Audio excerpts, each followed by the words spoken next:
Welcome to my YouTube channel Spread Knowledge. If you find the content is relevant and helpful to you, please subscribe this, press the bell icon. So we start our video.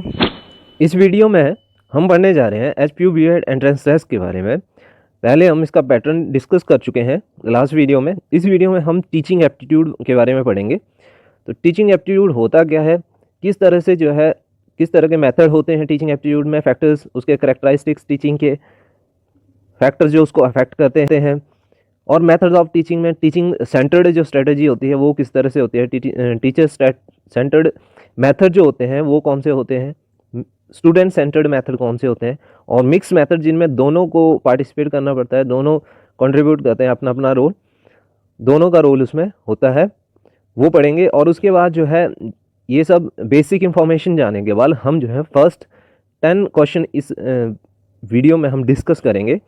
तो चलिए start करते हैं। Teaching aptitude जो है essential tool है assessment of teachers के लिए। ये इवेलुएट करता है द परफॉर्मेंस ऑफ इंडिविजुअल जो परस्यू करना चाहते हैं प्रोफेशन ऑफ टीचिंग, और ये नेसेसरी जितने भी क्वालिटीज़ हैं सक्सेसफुल टीचर बनने के लिए, वो जो है टीचर में डेवलप करने के लिए हेल्प करता है, चेक करता है कि आप उसके लिए एलिजिबल हो या प्रिपेयर हो पा रहे हो कि नहीं हो पा रहे हो, टीचिंग आप इफेक्टिवली कर पा रहे हो या नहीं कर पा रहे हो। तो असेसमेंट ऑफ टीचिंग के लिए, असेसमेंट ऑफ टीचर्स के लिए ये टीचिंग एप्टीट्यूड एसेंशियल टूल है। कंसेप्ट ऑफ टीचिंग क्या है? टीचिंग को हम डिफाइन कर सकते हैं एक एक्टिविटी जो कॉज करती है चाइल्ड की लर्निंग को, उसे कितनी एक्वायर हो रही है नॉलेज, वो डिपेंड करती है कि आपकी टीचिंग कैसे है। डिज़ायर्ड नॉलेज और स्किल्स वो कितनी लर्न कर पाएगा, वो डिपेंड करेगा कि आप टीचिंग किस तरीके से करवा रहे हो। तो desired way of living society उसको बताते हैं, उसके बारे में उसको नॉलेज देते हैं थ्रू टीचिंग। टीचिंग जो है दो तरीके से की जा सकती है, फॉर्मली और इनफॉर्मली। इनफॉर्मल टीचिंग जो है वो हम अपनी फैमिली में अपने रिलेटिव से करते हैं, किसी अपने घर में जो भी हम छोटे बच्चों को पढ़ाते हैं या किसी को भी पढ़ाते हैं, तो वो टीचिंग जो है वो इनफॉर्मल टीचिंग है। और फॉर्मल कौन सी है? जो हम बाहर जो है प्रोफेशनली करते हैं, कहीं पढ़ाने जाते हैं ना, हम एक प्रोफेशनल वे में काम करते हैं, तो वो फॉर्मल टीचिंग है जो आउटसाइड द फैमिली करवाते हैं हम। ये जो है ये फॉर्मल टीचिंग जो है कौन करता है? एक्सपीरियंस फैकल्टी करती है और टीचर्स करते हैं, और जो एजुकेटर्स होते हैं वो करते हैं। करेक्टरिस्टिक्स क्या होते हैं टीचिंग के? टीचिंग के करेक्टरिस्टिक्स ये हैं कि सबसे पहले तो ये एक डायनेमिक एनवायरनमेंट में होती है। इसके लिए बड़े सारे जो एनवायरमेंटल फैक्टर्स हैं वो कंट्रीब्यूट करते हैं कि पीसफुल एनवायरनमेंट होना चाहिए, वहाँ पे ऐसा कोई नॉइस ऐसा सच नहीं होना चाहिए जिससे बच्चे को डिस्ट्रैक्शन हो जाए। ये एक कॉग्निटिव एक्टिविटी है। टीचिंग जो है हमारी हायर कॉग्निटिव स्किल्स को बढ़ाती है। एक इसमें हमारी बड़ी सारी सेंसेस जैसे आइज़ और ईयर्स, और साथ में जो एक्टिविटी जो हम विजुअल्स देख रहे हैं उनको इंटरप्रिटेशन, तो ये सब जो है एक हमारी कॉग्निशन जो होती है, समझ कितना हमें समझ आती है कोई चीज़, तो उसकी एक्टिविटी है, ये समझने की एक्टिविटी है। अंडरस्टैंड करते हैं हम, क्रिटिकल थिंकिंग हमारे अंदर डेवलप होती है। तो ये सब जो है टीचिंग में इन्वॉल्व होता है। लेंथी पीरियड ऑफ स्टडी और ट्रेनिंग इसमें इंक्लूड होते हैं। हाई डिग्री ऑफ ऑटोनॉमी है इसमें। कॉन्टीन्यूस प्रोफेशन है ये एक, जिसमें हमें काम करना पड़ता है और हम इसमें लगातार सीखते हैं, तो इसलिए ये कॉन्टीन्यूस है। लगातार लर्निंग भी इसमें टीचिंग के साथ साथ टीचर सीखता भी है जब वो पढ़ाता है। ये आर्ट भी है और साइंस भी है। आर्ट कैसे है? ये आर्ट जो है हर कोई जो है टीच नहीं कर पाता है इफेक्टिवली, तो ये आर्ट एक पर्टिकुलर स्किल चाहिए होती है जो टीचर जो है स्टूडेंट को समझा पाए कोई चीज़। और ये साइंस भी है। साइंस कैसे है? साइंस जो है इसमें मेथड जो हम अडॉप्ट करते हैं टीचिंग के लिए, वो एक लॉजिकल वे में एक टीचर उसको स्टूडेंट को टीच करता है कि पहले उसको बैकग्राउंड नॉलेज देनी पड़ती है और उसको डिसाइड करना पड़ता है लॉजिकली कि कौन सा जो है मेथड जो है ज़्यादा इफेक्टिव रहेगा उसके लिए, कि कौन सा जो है ज़्यादा इफेक्टिवली स्टूडेंट को डिलीवर कर पाएगा उसकी इंफॉर्मेशन जो वो देना चाहता है, नॉलेज की और स्किल की। तो क्लोजली रिलेटेड है ये किससे? एजुकेशन, लर्निंग और ट्रेनिंग से। एजुकेशन में हम टीचिंग करते हैं जब भी हमें कुछ लर्न करवाना पड़ता है या फिर ट्रेनिंग हमें किसी चीज़ की देनी होती है, तो हम टीचिंग के थ्रू उसको ट्रेन करते हैं। Social type of social service है ये। सोशल सर्विस के जैसे ही है कि हम समाज की भलाई करते हैं इसके थ्रू, और डिफरेंट लेवल्स पे हम टीचिंग करते हैं। इसके बाद फैक्टर्स अफेक्ट जो करते हैं टीचिंग को, एजुकेशनल क्वालिफिकेशन क्या है टीचर्स की, जितनी ज़्यादा बेटर एजुकेशन होगी उतना ज़्यादा टीचर के पास नॉलेज होगा, वो उसके पास कैपेबिलिटी होगी उसको डिलीवर कर पाने की, क्योंकि उसके पास वो नॉलेज है। एडुकेट स्किल्स चाहिए उसके लिए, टीचर के पास जो है उसके पास एडुकेट स्किल्स होने चाहिए कि कैसे ब्लैक बोर्ड राइटिंग करनी है, कैसे डिलीवर करना है, कैसे प्रिपेयर करना है मटेरियल को। एक्सपीरियंसड होना चाहिए टीचर कि क्वेरीज उसको और क्लासरूम मैनेजमेंट कैसे करवानी है उसके लिए एक्सपीरियंस होना चाहिए। क्लासरूम एनवायरनमेंट कैसा होना चाहिए कि लर्निंग टीचिंग जो है सपोर्ट करे वो, और इसमें जो है वाइटल रोल वो जो है क्लासरूम एनवायरनमेंट में कौन प्ले करता है, टीचर। टीचर का रोल एज अ लीडर होता है क्लास में, एज अ फैसिलिटेटर होता है, और एज ए लीडर फैसिलिटेटर और इनिशिएटर होता है, वो उसको चीज़ को बताता है बच्चों के लिए, बच्चों में इंड्यूस करता है लर्निंग को, इंडक्टिव लर्निंग भी करवाता है, डिडक्टिव लर्निंग भी करवाता है। तो ये सब टीचर का रोल होता है इसमें, एज ए फैसिलिटेटर, गाइड और लीडर, ये सब टीचर के रोल है।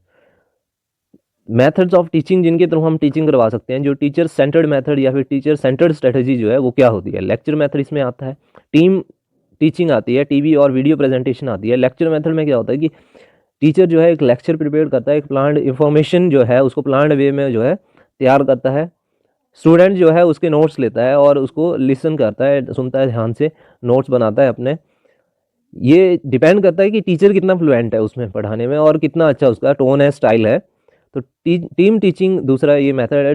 टीम टीचिंग में क्या होता है कि इंस्ट्रक्टर जो है, बैच ऑफ इंस्ट्रक्टर होते हैं, तो वो ग्रुप ऑफ स्टूडेंट को पढ़ाते हैं रेगुलरली और उसको कोऑपरेटिव वे में उसको पढ़ाते हैं, कोऑपरेशन करते हैं लर्निंग में उसके। बहुत सारे डिफरेंट सब्जेक्ट की वो इसमें स्टडी करवाते हैं एक ग्रुप ऑफ स्टूडेंट्स को। तो एक कोर्स होता है, एक सिलेबस होता है, उसके अकॉर्डिंगली वो प्रिपेयर करवाते हैं, लेसन प्लान प्रिपेयर करते हैं खुद और टीच करते हैं, बच्चों को गाइड करते हैं कि कैसे उसको लर्न करना है। उसके बाद इवैल्यूएशन करते हैं स्टूडेंट की, उसके बाद वो एनालिसिस करते हैं कि स्टूडेंट की प्रोग्रेस कैसी रह रही है। इवैल्यूएशन के बाद एनालिसिस होता है और उसके बाद जो है सजेस्ट करते हैं कि जैसे कि कौन सा जो है मेथड जो है, कौन सी जो इन्फॉर्मेशन है वो कैसे डिलीवर करी जा सकती है इफेक्टिवली। तो ये टीम टीचिंग के अंडर आता है। तो टीवी और वीडियो प्रेजेंटेशन मेथड है इसके बाद, कि ये इम्प्रूव्ड मेथड है जिसमें कि क्या है रेडियो और ऑडियो प्रेजेंटेशन होती है और साथ में वर्चुअली जो है वर्ल्ड के साथ, वर्ल्ड जो है इनसाइड जो है क्लासरूम जो है जो स्टूडेंट है वो वर्ल्ड के साथ कनेक्ट हो सकता है। तो इसमें स्क्रीनिंग ऑफ वीडियो प्रेजेंटेशन जो है फॉलो होती है डिस्कशन के साथ।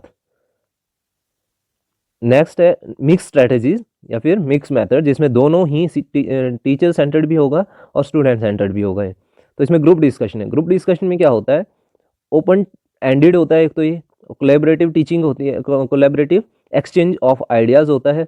कोलैबोरेटिव टीचिंग होती है कि बच्चा जो है टीचर के साथ इंटरेक्ट करता है, कोलैबोरेट करता है और खुद अपने आप में भी वो कोलैबोरेट करते हैं और आइडियाज़ शेयर करते हैं टीचर और स्टूडेंट्स के साथ। इसमें जो है इससे क्या होता है, स्टूडेंट की जो है थिंकिंग, लर्निंग, प्रॉब्लम सॉल्विंग, ये स्ट्रेटजीज और अंडरस्टैंडिंग जो है वो डेवलप होती है टीचर स्टूडेंट की। और पार्टिसिपेंट जो है यूनिक पॉइंट ऑफ व्यू करते हैं प्रेजेंट अपना, और लिसन करते हैं दूसरों के आइडिया को, बताते हैं एक दूसरे के साथ शेयर करते हैं, और नॉलेज और इंटरप्रिटेशन उनका जो है नॉलेज को इंटरप्रेट करने का जो कैपेबिलिटी है वो बढ़ती है इसके थ्रू।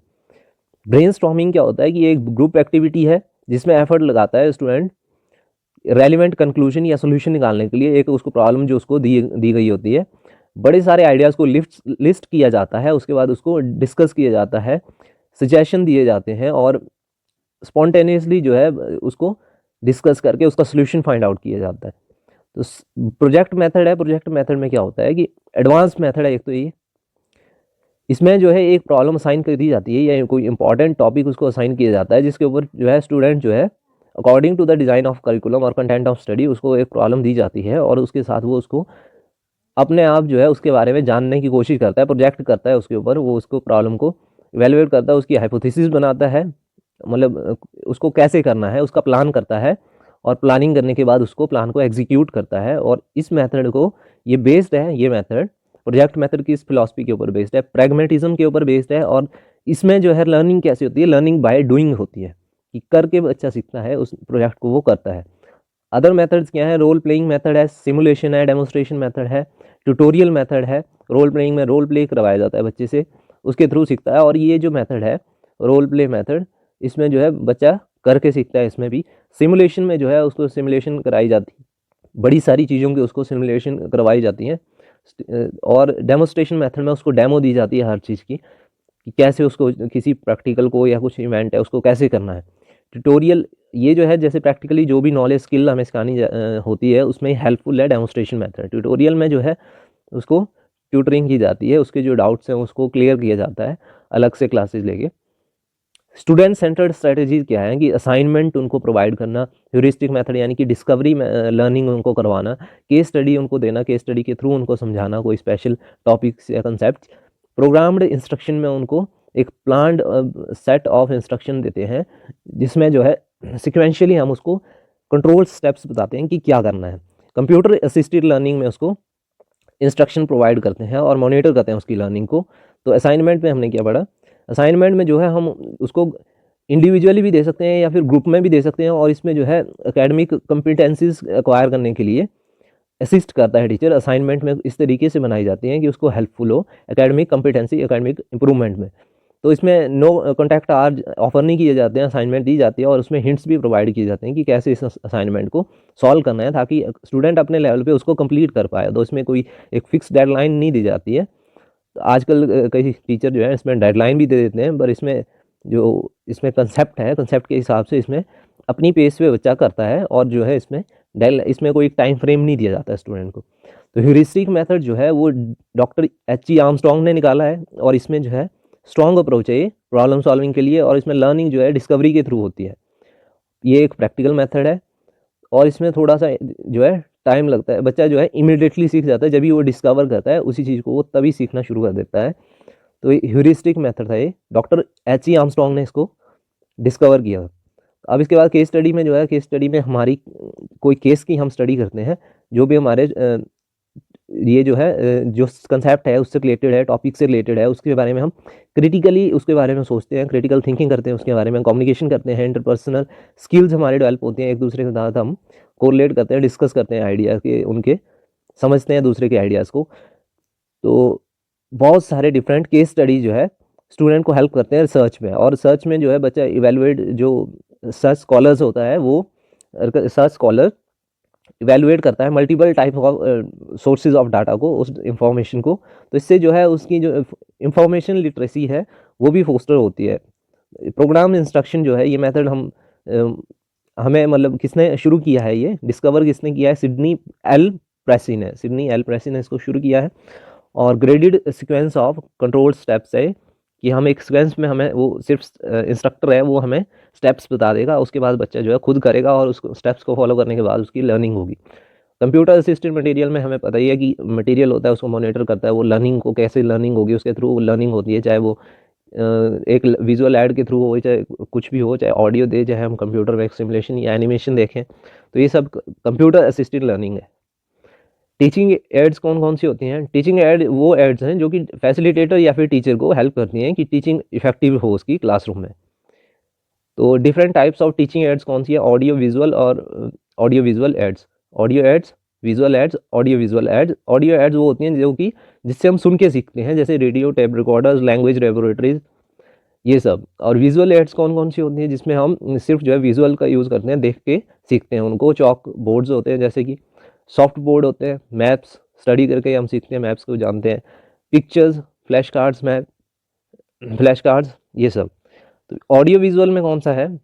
जिसमें दोनों सेंसेस, जो सुनने का हमें लिसन भी करना पड़ता है और देखना भी पड़ता है, जैसे कि टेलीविज़न फिल्म्स, कंप्यूटर और फिल्म स्ट्रिप्स। अब जो है हम डिस्कस करेंगे टीचर एप्टीट्यूड जो पार्ट है, उसमें प्रैक्टिस क्वेश्चन कुछ देखेंगे और उनके आंसर क्या होंगे उन्हें देखेंगे। टीचिंग जो है ये एक प्रोसेस की तरह जो है वो स्टडी नहीं की जा सकती है, किस चीज़ की वो प्रोसेस नहीं मानी जा सकती है। The directing of activities of people, listening the recitation of people, indoctrinating adult ideas to young people, none of this. कि एक्टिविटीज़ को डायरेक्ट करना, लिसन करना, रिसाइटेशन ऑफ द पीपल्स को, और इंडोक्ट्रिनेट उनको करवाना कि आइडियाज़ जो हैं बड़ों के, उनके माइंड में, जो छोटे बच्चे हैं उनके दिमाग में वो आइडियाज़ डालना। तो इसमें जो है जो सी है, indoctrinating adult ideas to young people, ये जो है प्रोसेस टीचिंग प्रोसेस नहीं मानी जा सकती, क्योंकि हर आइडिया इंडोक्ट्रिनेट करना वो टीचिंग नहीं है। टीचिंग जो है एक पर्टिकुलर वे में करवाई जाती है जिसमें कि बच्चा कुछ सीखे और पॉजिटिव एटीट्यूड उसमें हेल्प करे, वो उसको मतलब ठीक तरीके से हम गाइड करें, एक स्पेसिफिक गोल हो उस चीज़ का। तो हर चीज़ तरीके का कोई आइडियाज़ जो है वो गोल अचीवमेंट में हेल्पफुल नहीं हो सकता, तो इसलिए ये जो है सी गलत है। लिसनिंग और साइटेशन प्यूपिल की कराई जाती है, तो ये क्लासरूम की बात कर रहे हैं तो उसमें तो लर्निंग होती ही है। तो एक्टिविटीज़ डायरेक्ट करवाना, किसी चीज़ को सिखाने के पर्पज़ से डायरेक्ट करवाई जाती है, तो ये भी जो है पॉसिबल है। तो ए और बी करेक्ट है, तो इसलिए जो है नन ऑफ दीज भी नहीं है, तो इससे सी ही बचता है कि हर तरीके का आइडिया जो है वो एक टीचिंग नहीं है। तो सेकंड क्वेश्चन है, सेकंड क्वेश्चन में हम ये लिखा है कि if a girl student request you to collect her post at your address, what would you like to do in this case. एक गर्ल स्टूडेंट है, वो टीचर को रिक्वेस्ट करती है कि आपके एड्रेस पे कुछ मतलब बाय पोस्ट मेरे पास आएगा, मैं उसको कलेक्ट करना चाहती हूँ, तो आप क्या करेंगे। तो ऑप्शन वन है कि you will not give permission as it is against your own principle. दूसरा है कि you will never allow her suspecting a foul game. तीसरा है as a teacher you will allow her. चौथा है you will permit her because you may get in touch with her. तो इसमें से कौन सा सही है, इसमें से जो अप्रोप्रिएट है वो है as a teacher you will allow her. बाकी में इसमें मना कर दिया है क्योंकि टीचर का काम है हेल्प करना स्टूडेंट को पॉजिटिव वे में, तो यहाँ पे तो वो सिर्फ पोस्ट कार्ड ही कलेक्ट करने आ रही है, तो उसमें कलेक्ट करने वो आ सकती है। तो इसमें जो है सी होना चाहिए, ऊपर उसमें मना कर दिया गया है ए ऑप्शन में, बी ऑप्शन में उसको सस्पेक्ट किया जा रहा है। तो सस्पेक्ट जो है टीचर का काम सस्पेक्ट करना नहीं है, उसको टीच करना है, पॉजिटिव वे में पॉजिटिव एटीट्यूड तैयार करना है बच्चे का। तो इसमें जो है डी तो वैसे ही गलत है, तो इसमें सी जो है वो सबसे करेक्ट ऑप्शन है। नेक्स्ट क्वेश्चन है the most accurate statement about the teaching machine is that B.F. Skinner began the movement for their use. They were designed as an economic measure to replace teachers. They are not as efficient as teacher in reinforcing responses. They can be used for all learning programs. तो ये question जो है एक बड़ा ही specific question है वैसे, पर आने के चांसेस इसके बड़े ही कम है पेपर में। आ भी सकता है, ऐसा कुछ नहीं है कि नहीं आ सकता। तो इसमें जो है टीचिंग मशीन्स जो है उसके बारे में स्टेटमेंट जो है B.F. स्किनर वाली सही है कि उन्होंने शुरू किया था movement for teaching machines use, तो इसमें ए ऑप्शन सही होगा। तो फोर्थ क्वेश्चन है how a teacher should behave with the students, कैसे बिहेव करना चाहिए, general, as a father, as a friend, as a leader. तो पहले तीन जो है ऑप्शन इनअप्रोप्रिएट है, सबसे अप्रोप्रिएट ऑप्शन है लीडर का, कि उसको लीड करना होता है क्लासरूम में, उसको लीडर की तरह टीचर बिहेव करता है। डॉल्टन जो है, डॉल्टन स्कीम ऑफ एजुकेशन ये किसने दी है, ये जो है यूज़फुल किस लिए है, कौन से मेथड के लिए यूज़फुल है, या कौन से ऑडियंस के लिए यूज़फुल है, कौन से लर्नर्स के लिए यूज़फुल है। लर्नर्स है for infants, for little children, for older children, for all of this. तो डॉल्टन स्कीम ऑफ एजुकेशन है ओल्डर चिल्ड्रन के लिए, तो सी ऑप्शन इसमें करेक्ट था। The most important task is most important task of teaching is making monthly reports, maintaining records, making assignment and hearing recitations, directing students in development of experience, none of this. तो पहला जो ये है वो monthly report और maintaining record, वो तो खुद के लिए स्कूल के मैनेजमेंट के लिए करता है या अपने ऑर्गेनाइजेशन के लिए करता है, तो ये सबसे इंपॉर्टेंट पार्ट ये नहीं है। सबसे इंपॉर्टेंट वो होगा जिसमें लर्निंग करवा रहा होगा वो बच्चे को एक पर्टिकुलर एम या ऑब्जेक्टिव ऑफ द करिकुलम के अकॉर्डिंग, वो सबसे इंपॉर्टेंट टास्क होगा, तो इसमें नहीं हो पा रहा वो। सेकंड ऑप्शन में making assignments and hearing recitation, assignment या हियरिंग रिसाइटेशन बनाना, ये इंपॉर्टेंट है नहीं, ये भी इंपॉर्टेंट तो है, ये एक पार्ट है इसका, बट इसमें जो है डायरेक्ट लर्निंग नहीं करवा रहा है वो, उसमें फोस्टर कर रहा है लर्निंग को डिफरेंट मेथड्स के थ्रू, बट मेन लर्निंग है वो नहीं हो रही है इसमें। Directing student in the development of experience, yes experience जो है बच्चा डायरेक्टली सीख रहा है एक्सपीरियंस के थ्रू, तो ये जो है सी इसमें सबसे अप्रोप्रिएट है, directing student in the development of experience, तो सी होगा उसका। The method objective, major objective of education क्या है, major objective reforming the society, making students discipline, developing inherent abilities या फिर power of students, making students followers of the teacher. तो D तो वैसे स्पेसिफिक है ही नहीं, ये ऊपर सी को भी डी लिखा गया है, और ए और बी जो है वो भी इतना अप्रोप्रिएट नहीं है, जो सी है जिसको हमने डी लिख दिया गलती से, वो जो है इसका अप्रोप्रिएट होगा सी वाला पार्ट, कि developing inherent abilities and powers of the student, ये मेजर ऑब्जेक्टिव है एजुकेशन का। इसके बाद जो है why should a student should not be punished, should not be student not be punished severely, उसको पनिश क्यों नहीं करना चाहिए severely. He may quarrel with the teacher, he may leave the school and join another, his parents may quarrel with the teacher. तो ये तीनों ही appropriate आ रहे हैं वैसे तो, तीनों ऑप्शन ही। चौथा देखते हैं the student may develop negative attitude towards his study teacher and school, तो ये सबसे अप्रोप्रिएट डी है इसमें, द स्टूडेंट में develop negative attitude towards his studies teachers and school, तो डी इसका ऑप्शन होना चाहिए। The term least restrictive environment refers to the education of handicapped, gifted, early childhood youngster, retarded, तो least restrictive environment किससे related है, education किसकी education से related है, तो ये रिलेटेड है हैंडीकैप एजुकेशन से, हैंडीकैप की एजुकेशन से। तो वैसे तो ये क्वेश्चन जो है एक बड़ा ही स्पेसिफिक क्वेश्चन है, पर इसमें भी चांसेस कम है आने के, बट आ भी सकता है क्योंकि टीचिंग एप्टीट्यूड आपको पढ़ के जाना है, तभी आप वहाँ पे अटेम्प्ट कर पाओगे। तो इसमें हैंडीकैप्ड होगा, least restrictive environment refers to education of handicapped.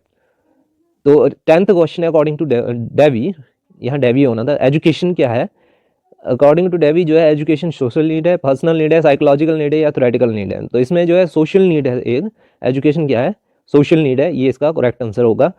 तो इसमें आपको मुझे लगता है इन्फॉर्मेशन अगर ठीक अच्छी लगी हो, जो हेल्पफुल है, वैसे तो मैं आपको बता दूं कि ये 100% आप मान के चलिए कि जो आपको इन्फॉर्मेशन प्रोवाइड की जा रही है वो 100% जो है सही है, क्योंकि मैंने खुद तैयारी करी है इसकी और मैं जानता हूँ कि ये किस तरीके से क्वेश्चन पुटअप किए जाते हैं इसमें। तो धन्यवाद, और चैनल को सब्सक्राइब करिए, शेयर करिए वीडियो को।